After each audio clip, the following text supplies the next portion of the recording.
The Favorite Settings feature stores frequently used scan and send settings.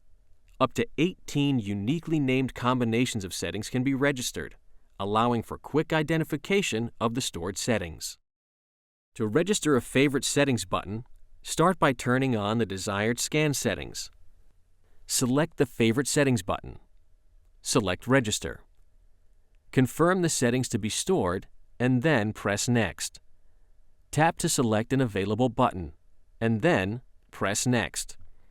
Press the Name button to access the on-screen keyboard. Use the Backspace button to erase the default name and then enter the desired button name. Click OK. If desired, press the Comment button to enter a comment to assist in identifying the stored settings. Select OK and then close. The Favorite Settings button is now registered and ready for use. To use these settings in the future, press Favorite Settings from the Scan and Send home screen.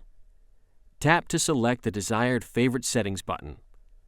Confirm the settings by pressing Yes, and the stored settings will be turned on.